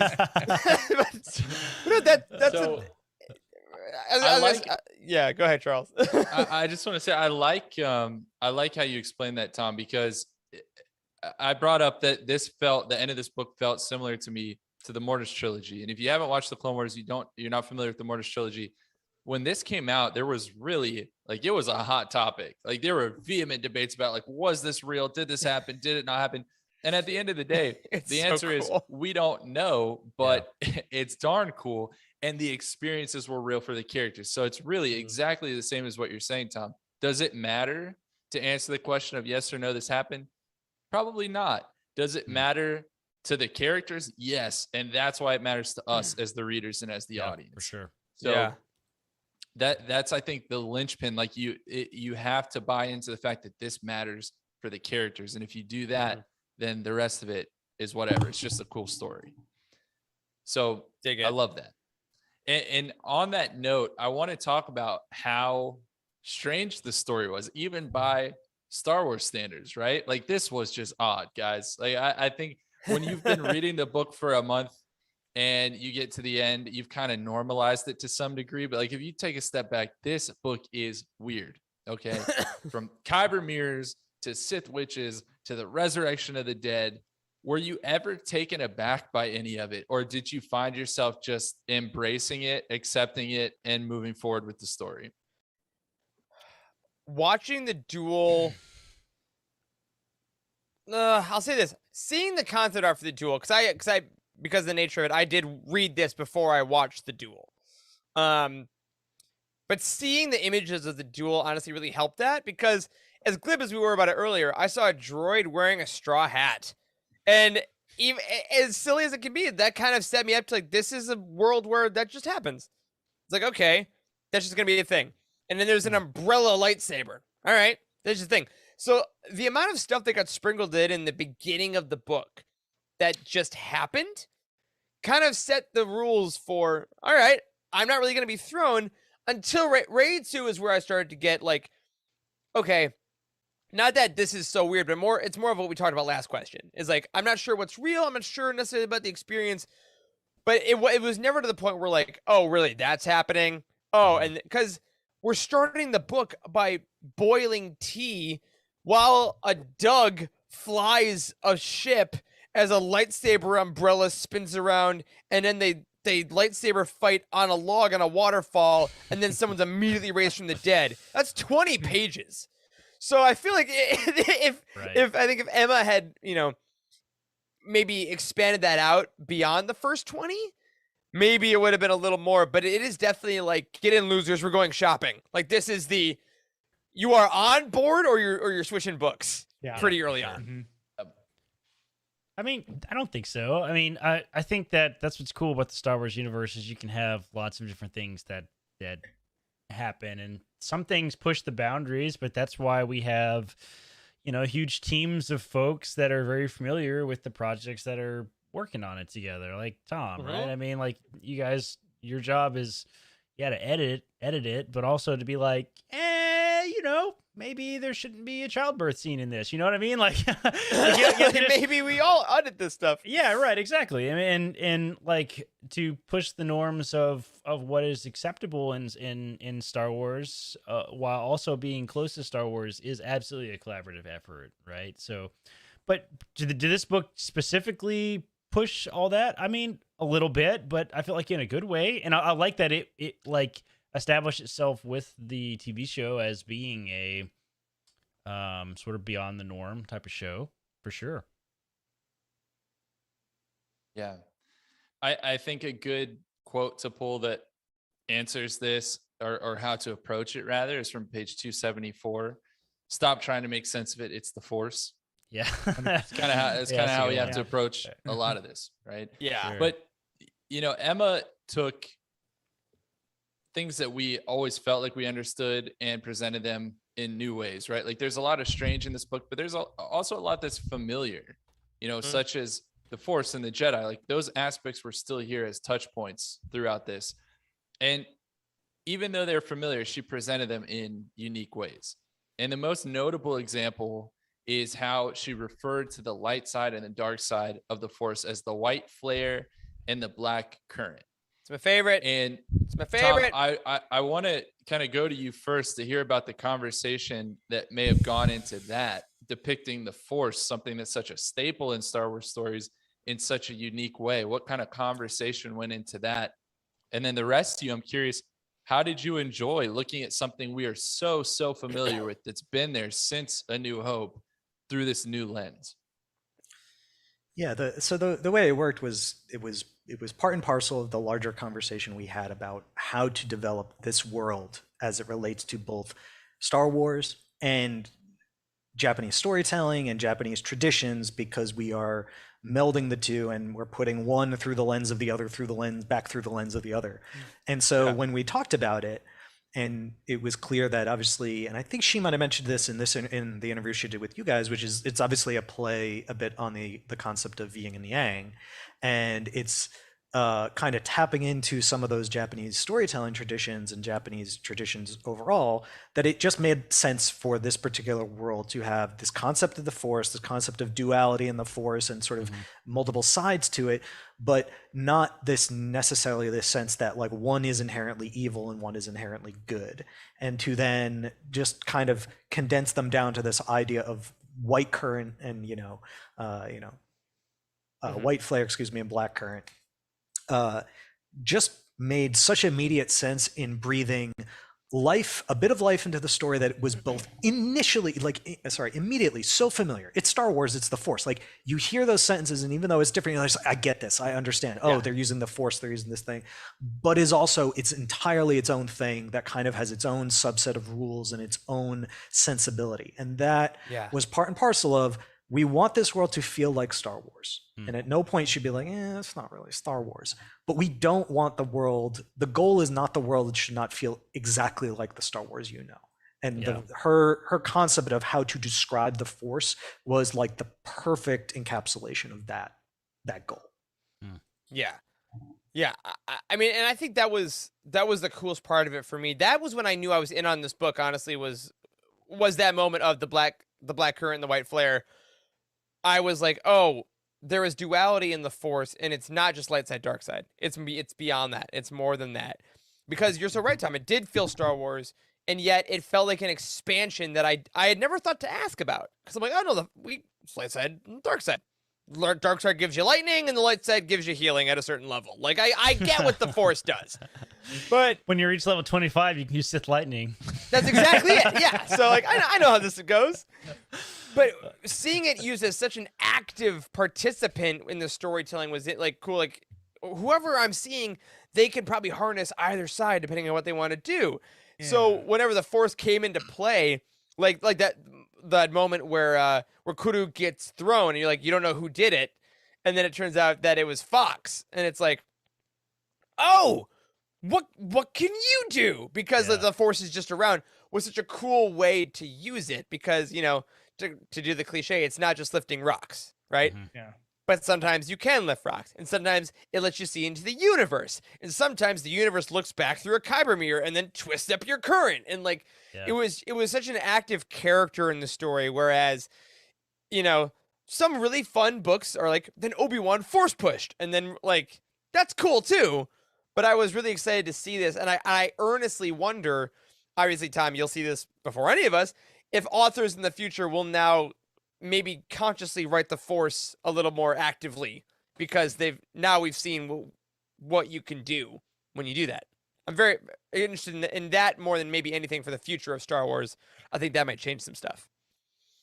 Yeah, that was one of the main things that I took away was you're not just selected for using the light side or the dark side, the black current or the white flare. You can use both. And when I was reading it, I was like, wait a second. Am I reading this correctly? Can you use both? And they're using both, one more than the other. And then so that was, and even going back to your previous question, Charles, like that's one of the things that I found incredibly interesting and different that I liked about this book, was that pretty much this can build off, like the authors now can build off of whether a Jedi or Sith can use those various powers and not just one or the other. So, yeah, it could be. I mean, this could be a launching point, right? That's incredible. Yeah. All these years later, we get a whole brand new thing. Yeah. Just rad. And, you know, moving from one familiar concept in the Force to another, the Jedi.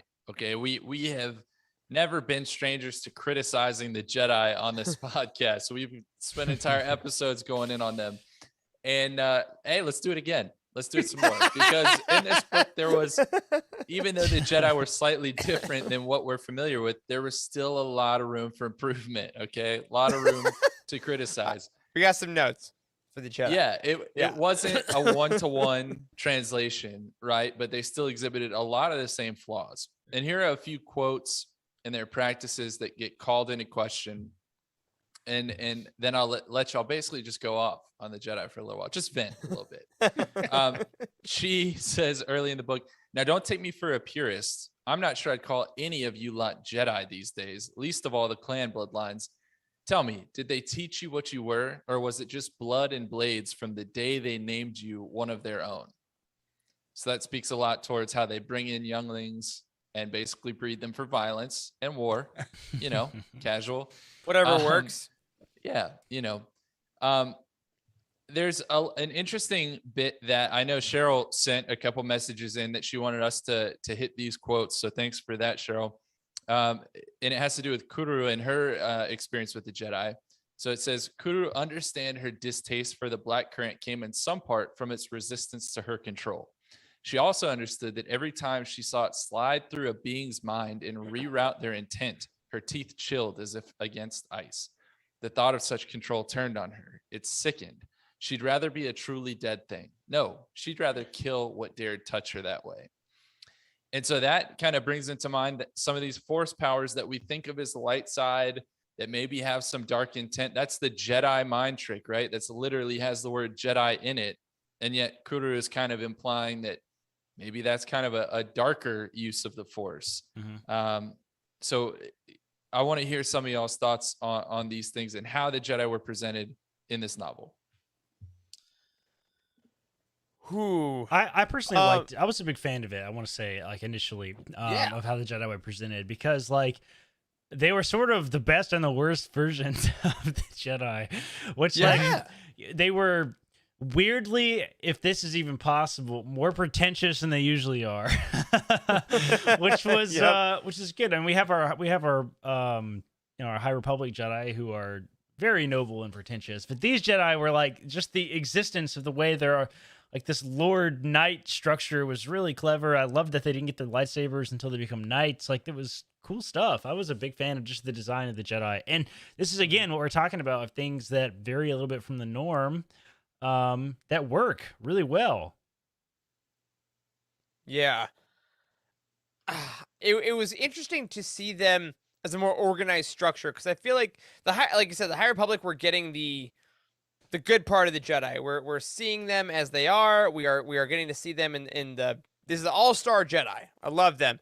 But most of the time we've also seen the Jedi as like falling, or the Jedi when they're having rough times. So this was interesting to see them. This is the structure. It's kind of a caste system. There's an order to it. And of course they're a little cocky because it works. They're kind of rulers. And it was funny to see them at the top kind of not so much separated from the politics, but rather enmeshed in it. Mm-hmm. And Hanrai was one of my favorite characters. I really loved just not necessarily everything he did, but I really loved the way he spoke about the Jedi, the way he spoke about the Force, the way he tried to talk about, he believed in what he was doing. And I was like, it's kind of interesting to read a character that is that committed to what they are. And we don't always get that with Jedi. And I thought that was really cool. And ultimately, I loved how the shade that was thrown at them as well. Of like, you got a little too big for your britches, so we had to take you down a peg. It was kind of fun, and to see the Sith spin out of them in this way, rather than just purely wanting power. It was actually, we see the corruption, and we're going to try to get away from that, which led to some of the darkness. That was a really interesting take on it, and actually was probably a better lesson than the traditional Sith. Yeah. I like that. So, Tom, any thoughts on how the Jedi were presented, and specifically with Emma's background, trying to create this as even more of like this hierarchical caste system, almost like Eric's talking about, more in line with some of the traditional Japanese culture? I think you're muted. Tom, sorry. Geez. See, that's see, right. you mute to be good, and then you forget to. Anyway, it happens to the best of us. It does. So I think where Emma started, and the way she's talked about it, was because we started with the idea of we knew what a Sith was in this world, because that's obviously what the duel gives us, is a Sith character. That in thinking about, well, as a Sith, he's an outlaw and he's an outcast, and he is separate from the like established systems of the world. Well, if he is the enemy of the Jedi, then by like transitive property, essentially, the Jedi must be inherently part of those systems.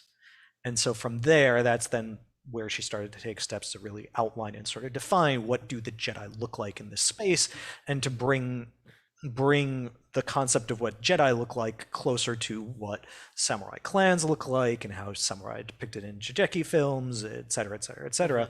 And this concept and this idea that like the Jedi clans have lineage, but the Jedi clans now serve lords, and the lords are not necessarily Jedi, though the character that we meet in this book is a Jedi and a lord, which is rather interesting, and something that there's a lot of probably additional storytelling you could do around the concept of how many Jedi lords actually are there. I'm not saying that because I know the answer. I actually don't know the answer, but it's definitely something we talked about, the idea that Hanrai being both a lord and a Jedi is probably an interesting thing and informs some of that character in some way. So it was about you starting with a familiar thing. You're starting with like, well, Jedi as we know them. You're laying on features based on the kind of story we're trying to tell and the scope and the lens through which we're trying to tell it.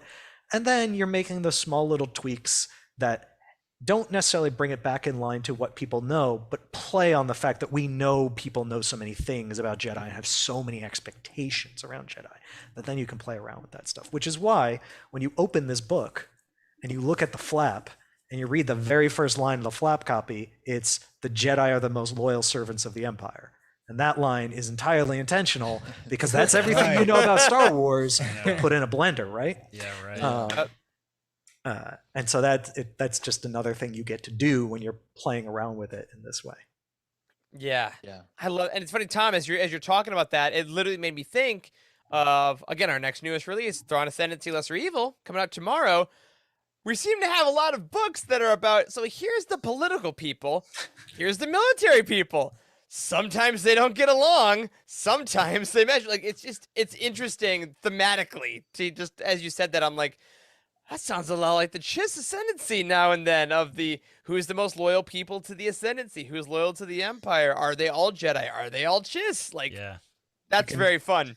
You can tell that the same person wrote the book copy for both of these probably around the exact same time. Yeah. You know what, you were in, there was a vibe. There's a There vibe, was- Tom. there was a vibe.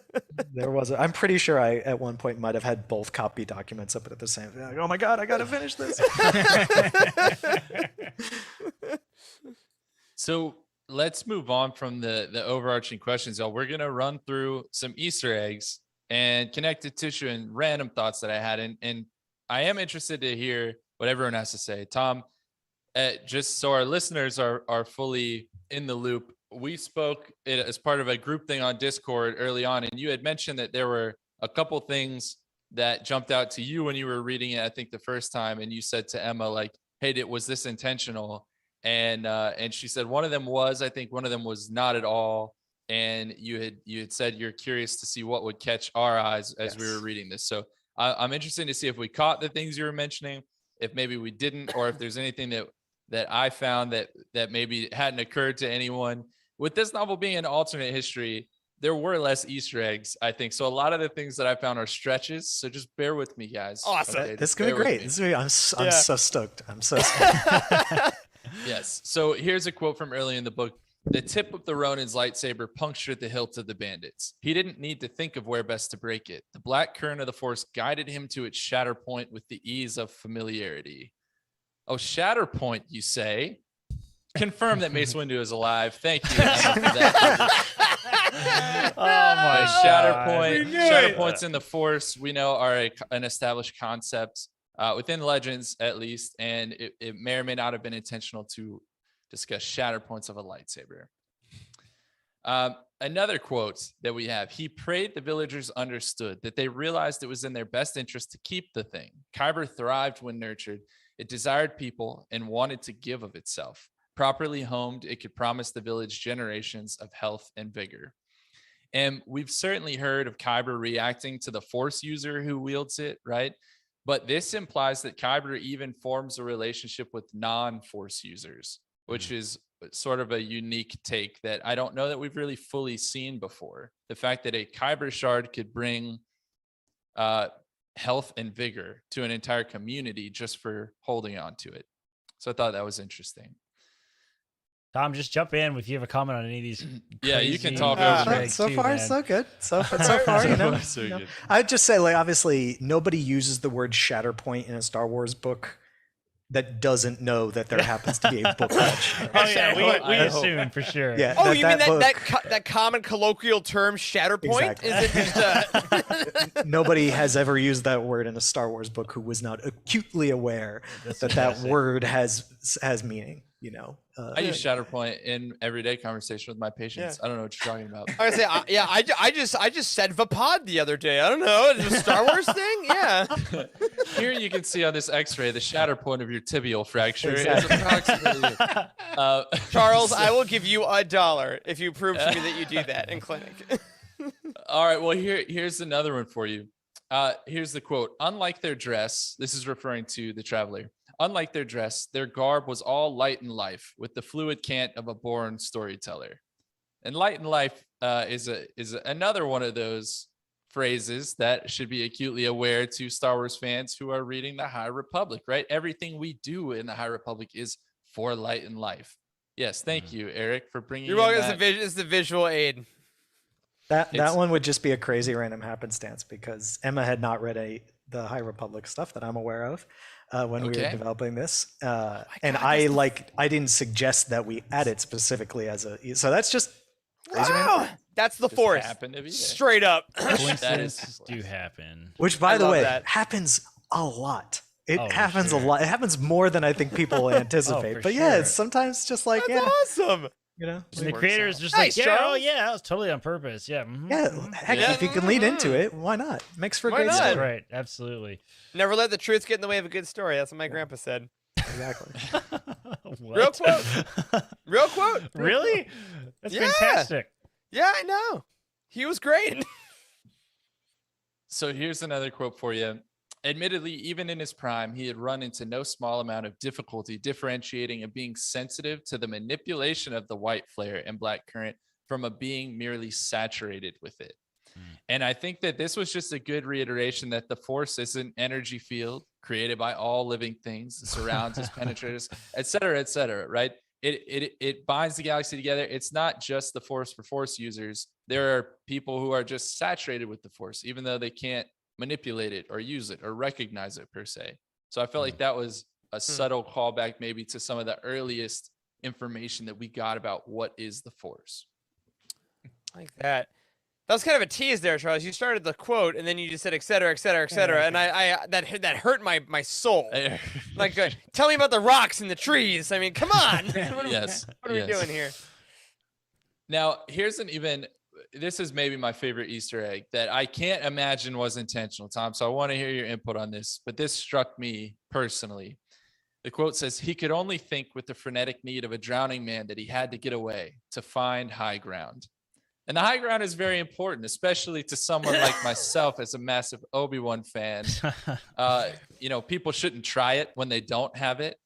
Here, he was just searching for it. The high ground, I feel like that has some context within Star Wars. Yeah, that if I remember correctly, those words were in there from like the very first version of that scene. So we'd have to ask Emma if that is meant to be a reference to having the high ground. My guess is in this scene it's probably not, because that scene is just like tense with drama and he's like afraid and trying to get away and literally is just trying to get higher. The high ground. But again, much like Shatterpoint, like when you use some of these phrases, even not in a way that is for purposes of homage, like they kind of inherently become homage no matter what. Sure. Yeah. Makes sense. Yeah. And this next quote is really similar to that one. I feel like we got the quote, he saw what would come next in the fragment of his mind's eye, where he at times beheld such things, a flash colored by the visceral shades of shifting possibility. And so this felt like kind of two references in one to me. One, the fragment of his mind's eye feels like reference to Splinter of the Mind's Eye, right? And at the same time, talking about the visceral shades of shifting possibility, a bit of a reference to Yoda's, always in motion, the future is. I felt like it was a little bit of a callback to both of those things. I like it. Right. Yeah, it is. They're all stretches, Eric. Let's be clear. I was say, hey, Charles, I just turned 30. I'm familiar with stretching now. Okay, like I understand now the importance of it. So, yes. All right. So the Kyber mirror of Shinsui Temple is not the only Kyber mirror that we know of, right? Remember, Kyber mirrors were also located under the Dome of Deliverance on Jeddah, and they were only available on Reflection Day, as shown in George Mann and Kevin Scott's Life Day Treasury. So if you have not yet picked that up or haven't read it, it's a great holiday read. That's kind of the intent. And you can learn a little bit more about Kyber mirrors in and of themselves. All right. Now, at one point in this story, Osmanthus is mentioned, which is, as I learned after Googling it, a plant native to East Asia here in the real world. Okay. And a lot of times when I see plants or foods or animals or those sorts of things in Star Wars books, I look them up right away on the Wook or some such, because I'm like, what is this? What is this a reference to? What has it been in before? Osmanthus is real. And I felt like this was just a great detail to point out how heavily Japanese culture was pulled into this book, right? Despite this being in a galaxy far, far away, it literally pulls in something from the other side of our world, which is pretty cool. Yeah, that's Love cool. that. Here's another quote for you. If the guard had actually seen the Ronin's decades younger face on a ship roster, then he had also seen the name the Ronin carried at the time. That meant he recognized exactly whom his lord had seen fit to imprison on the Reverend, but he was afraid to admit it. And I wanted to bring this quote up because on the heels of discussing the power behind a name in our Tempest Runner Roundtable, it was interesting to see the exact opposite here, the power behind the absence of a name. Like we never learn who the Ronin was. He's the Dark Lord, quote unquote, but we never get his name. And that's something that will probably always haunt me a little bit. I'm not gonna lie. I want to know. It's like I want to know his name, but I don't want to know his name, right? Like I want to know Yoda's species, but I don't at the same time. Right. Yeah. So it's at that moment when we heard Grogu and we're like, I mean, good. Yeah. But like, what if we never knew? Right. Yeah. No shade to Grogu. I love you, buddy, I mean, the options were either Grogu or Baby Yoda forever. So I'm fine with Grogu. Corey, you make a great point. You make a great point. And it's all about SEO. That's it's all about SEO. Yeah. Yeah. Now the next quote says this: Fox pointed to a panel in the wall beside which an understated key lock was affixed. Janitorial station, they explained. And anytime I hear anything janitorial now, it feels like a reference to Finn at this point, right? Like it's just like, what was your job Sanitation? here? Exactly. Now Guy used to Akia makes a quote when she's talking to Chi and says, "What are we going to learn on the news that we didn't figure out firsthand?" And she says, "The news isn't for facts, dear. It's for feelings. It's to our benefit to know how the people feel and how they've been told to."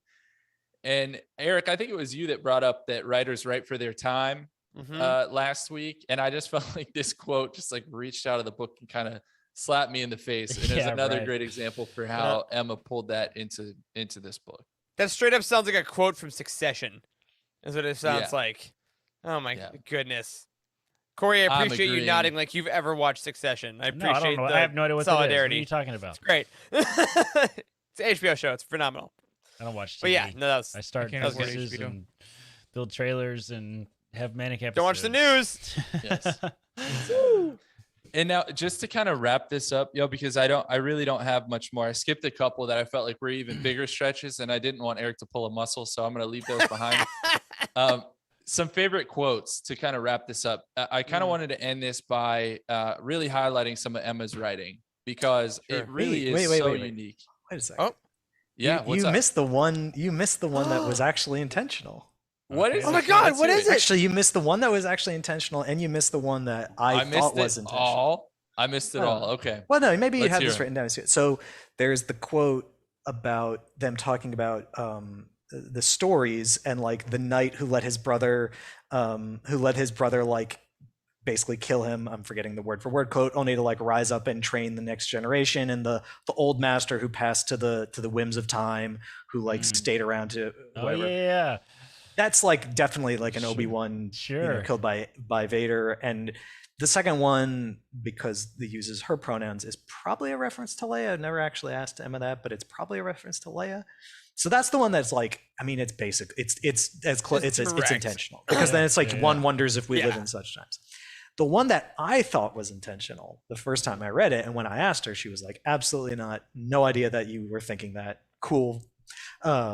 Was there's a line about talking about an old Jedi or an old master, and something about who had concealed a lightsaber, who had like escaped or run off to like a desert planet and like concealed their lightsaber in like a walking stick or whatever. And I was like, is that a reference to Darth Maul? Because of, you know, if you think about Maul's lightsaber in the later years in Rebels and stuff like that, I was like, is this a reference to like an exiled Darth Maul? It's not, but it can be if you read it. You know, if you read it and think of Maul, like that's that's what I thought of the first time. That's yeah.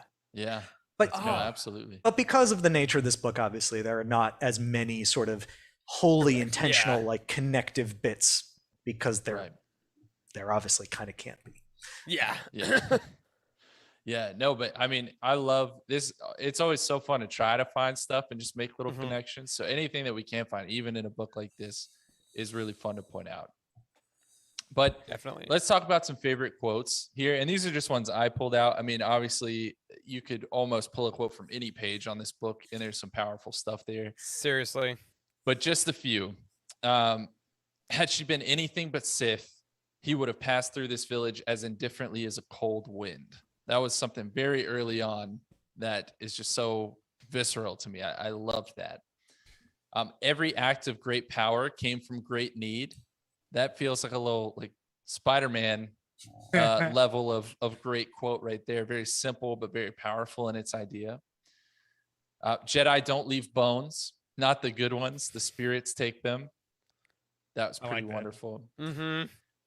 Fox, late in this book, says, I can tell you who I think I am, who I'd like to be, someone who corrects their mistakes, who ensures the world won't suffer overmuch for what they've already done wrong. I think that's a nice call to action probably for all of us. Nice reminder for all of us. Which prince thinks he wins the next war by telling us how his father won the last one? Love that. Yeah, that was awesome. And then a couple more here. Truth is suffering. It is violence without justice. It is the inevitable pain of a wrong that cannot be undone, a rip that cannot be unmade. It is man and empire. It is the dead. They are truth. That was from quite near the end of the book. And then finally, Akia had a dozen different ways to finish that argument. Words about making home and finding peace where you ended up, not in far-gone fantasies, or helping the people in front of you, not the ghosts you'd already lost. And in that idea of making home where you end up is something that's so essential to Star Wars. Found family we talk about all the time with Star Wars. And so I thought that was really powerful. And those are just some of the quotes. Again, you could pick from any page in this book, but Emma just did amazing stuff. Amazing. Can I add a couple in here? Is that okay? Yeah, please. At the end here? Please. We had one that said, they thought it a good way to tell children who they should die for, which I thought was a great. Was a key talking about Sith. Great one. He could avoid his sins no longer. Of course he couldn't. They had at last begun to haunt him. And then in chapter 13, I just wrote in my notes, a murder gaggle of teething rancors. Yeah. And I'm like, that's the plural now. A gaggle of teething rancors. A gaggle. I appreciated that. I think that was. Oh, and then in chapter 42, one of the last ones that really just kind of hit me, said he hadn't earned fatherhood. She gave it to him not as reward, but as a blade through a hand. Ouch. And I was like, Happy Father's Day out there to everybody. Cheryl has that one in the chat. Wesley responded to, which is just Fox saying, "I am holding a cat." A mortal quote. Very good. Very good. Do not touch. Yes. All right. Well, yeah, that's all the time that we have this week. Tom, before everyone else goes around and re-rates the book and gives their final thoughts, do you have any last thoughts on what it meant to work on this novel? Any special memories? Anything else that you'd like to share? This one, I don't pick favorite projects or favorite books because it's not a thing that I can do, because each one that I'm working on is special or my favorite in some way. And so I don't pick favorites, but this one obviously will always remain notable because of the circumstances of its creation and the kind of the scope of it and what it's related to, and it just sitting aside other books that I have and will work on, and getting to work with someone like Emma that challenged me so much. But the one notable thing that I will leave everyone with, because I teased it last conversation, I was talking just ever briefly about the voice, which was that originally the voice did not exist in the book. The character of the witch existed, the character of the daughter, the heir existed, everything about it existed. But originally there was no voice. And the reason why the voice exists is that this book is very back heavy in terms of information. Like, you learn a lot of the truth about what's going on in the story in the last couple chapters. You obviously don't even learn that the daughter exists until you're literally in the scene with her. Right. And thus you learn a lot of the truth about the witch and what was going on and what has happened to her at the very end of the book. The problem was that creates a challenge where you're asking a reader to learn about a thing, learn why the thing is important, and learn about how the thing resolves, all in the span of the same like 5 pages, which is not really great for storytelling because it doesn't give the reader any time to get invested in the thing, to sort of build up to you know, having a theory or desire and then seeing the outcome. It's kind of too much at once, right? It's like, why do I care about this thing? I just learned about it 5 seconds ago. And so we came up with this idea of this mysterious voice that would talk to the Ronin the entire book and eventually talk to Koryu and give out information and be basically the tap by which we could sprinkle out information about both the truth of what had happened to him and also the truth about who this witch character was, so that by the time you get to the end of the book, you've actually had most of that information given out to you. And the only thing that the book is asking you to reckon with you learn about it and you need to care about it in the same page is the twist of the daughter. But because of the existence of the voice, you now get to focus solely and purely on the existence and the twist of the voice was not the voice you thought it was the whole time. It was this other character and this other moment and this big climactic turn. And so that's why the voice exists. But the voice did not originally exist. Originally, you heard the sort of gossip about the witch and you get the bits of story from the traveler giving their stories, but that was it. Anything else about like the identity of the witch or their personality or their truth was all in the last 2 or 3 chapters. And so ultimately the voice is sort of a solution to an editorial challenge, a solution to a storytelling challenge. And that's why it's there. Love it. Awesome. And that's the kind of thing, like, you know, we who are not in the publishing industry, like, would never think about, because, oh, the character's there because the character exists. And it's like, no, sometimes there is literally an issue with the formatting and the story construction that a character can come in and save. Yeah, the voice also solves the problem of how do you get a character who doesn't want to tell you about himself to tell you about himself? Right, Well, his have conversation somebody with else the voice. do it. Well, who's going to do it if you're in his head the whole time? That's all right. Just put somebody in other his voice. head. Yeah. Just put another voice in his head. So that's why that's there. Awesome. Man, I can't even imagine the book without the voice. No, it doesn't At make this sense point. now. Like can't, trying yeah. to even think back like that is like I can't Yeah. even make it. So that's awesome. Yeah. Thank you for that, Tom, and Yeah, and man. for joining us as well. It's been a lot of fun.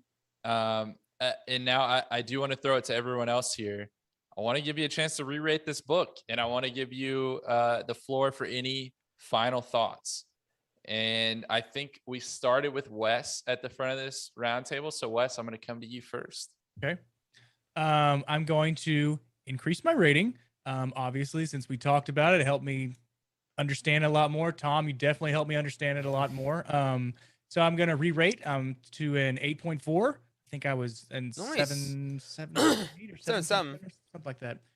Yeah, so it definitely warrants a reread. Reading it once through, for anybody that's read it once through and that's it, needs you need more detail, and having this round table to listen to for both sessions that we did would help you understand the book much like it did myself. I guess I'm just speaking just for myself because it helped out a lot. Which is what we do on the show, essentially. Correct. We speak for Yeah. ourselves. And I mean, I could probably reread this book or re-listen to this book in probably 2 weeks, just on my commute to work. It wouldn't take any kind of extra effort on my part in reading a book at home.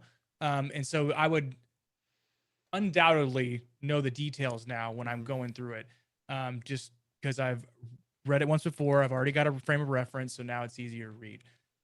But with all those extra details, that's kind of why the explanations on what the actual Kyber mirror is and how it responds, and the white flare and the black current, it was great. So yeah, I increased it from a 7-ish and then to an 8.4. Nice. All right. I love it. Corey, I think you were second. Let's hear your Yeah, thoughts. I'm actually gonna bump my score up a little bit too, as well. I'm gonna go up to a 9. Actually, I mean, I think this book. I mean, to say that it's like it's heavy or deep is a bit of an understatement. I think I think this is the closest to academic that we've ever gotten in a Star Wars book, which is in its own way like super rewarding, because I don't think this is not a book you can speed read. This is not a book you can just skim and just kind of get through. Like, this one requires, tea and quiet and reflection, and I think that's the point, right? I mean, I think this is a book that's supposed to make you think. Like, there are subtle complexities that are super rewarding to ponder, and I think Emma did an incredible job. Considering this is the first thing she's ever published in Star Wars, first thing she's ever published is mind-blowing. I mean, yeah, like I can't be thankful enough that we got to chat with her about the book, and it's cool. I mean, this is it's new, it's its own category now, and I'm super glad that she got to be the one to sort of introduce us to it. Yeah. Yeah. And Eric, what do you think? All right, I think I'll continue the trend. I'll bump mine up. I think I was at like a 9.1 or something. I'll go with 9. I'll go with 9.5 on this. Because I think that, like Corey was saying, this requires such marination and time, and that's what we got. I mean, since I finished the book, I talked to Emma for an hour, and then we had these 4 hours of chats, and like that. I think for this book, even more so than any others, is just so helpful and cool because it adds so much and you're able to think about so much. And I'm really able to reflect on what an achievement it was to make this book what it was. I like Corey said, I cannot believe what Emma did with their first published book here. I'm very excited to see what in the world the Archive of Undying becomes after this. And I just think that this book is such a cool testament to what Star Wars can be. And honestly, if you're never a person that creates an atmosphere when you read, like dim lights, put on some music, have the tea, like do the steps. It really is a really cool atmospheric book. And I think it's going to affect how I read going forward with a lot more others. So happily a 9.5. This is an achievement of a book that I hope I have time to go back through. But knowing the publishing schedule, as Tom, you do quite intimately, I will not. Yeah, I'm going to join you, Eric. I think I was just a little bit below you the first time around. I'm going to join you at a 9.5. I thought this book was absolutely incredible. It was the perfect blend of new and familiar. And someone said last week, I can't remember who it was, that this would be a great book club book. And like, that's so true. This book was like built for Utini to have a community to discuss this book and to have this time set aside to do this. I think I'd probably go crazy if I read this book on my own and had no one to talk to. Like, I would be online looking for forums. I would probably stumble across Utini trying to talk to people about this book. And it's been a ton of fun to watch all the conversations behind the scenes, to have these few hours of conversation with y'all now. I love this. This book breeds the companionship that we built this for, and that's been a lot of fun to witness. So yeah, that's it for the roundtable, guys. Maybe there was enough material that we cut out just to get this down to 2 parts that we could even come back and talk about this again one day. But for now, I'm gonna kick it back to Eric to take us home. All right, folks, we're gonna do a visual here for our audio listeners. Just know I'm holding up Ronin. We just did that. Tomorrow, ba-bam. It's time for Thrawn Ascendancy Lesser Evil. And this is when I, on the show, remind Corey, Charles, and Wes. This book is this long. There's a roundtable coming up. I would suggest beginning it as soon as you can. Again, check out utini.com and our YouTube channel tomorrow to check out our reviews of Timothy Zahn's last Thrawn Ascendancy book, maybe his last Star Wars book. We'll see. Very intrigued for that. Again, thank you all for watching. Thank you to Tom for coming on both weeks to talk about this amazing achievement. And if you were watching us tonight, go back, as we will, and check out Tom's talk with Tim Zahn on Mysterious Galaxy on YouTube. and check out all the things you need to know about our favorite Chiss Admiral, who, nope, it's all in the review. Read it tomorrow. But that'll do it, my friends, for this week's episode of The Living Force. If you support us on Patreon, thank you so much for that support. We hope you enjoy that Attack of the Clones commentary. Rogue One is coming, and at $20, it'll be Revenge of the Sith. A special thank you to Cheryl Bell, OK Endar, Jeremy Kazina, JG Kars, Earl Q, Patrick Ortiz, and Carl Sander on our Jedi High Council, and Matt Billington, Tyler Latour, Elizabeth Cloutier, Jason Mitchell, Freddie C., and Sally and Chris Eilerson on our Alliance High Command. You can find us on Twitter. I'm at Eric Eilerson. Corey is at Doc Star Wars MD. Charles is at C. Henkel. Wes is at Boss Wes. And Tom is at Darth Internus. A special thank you to Matt Davenport, our amazing editor, Ryan, our graphic designer extraordinaire, and Wes, our producer and community manager. Thank you to Corey, Charles, Wes, and Tom for podcasting with me tonight. Thanks to all of you for checking out this and the books. And as always, may the Force be with you.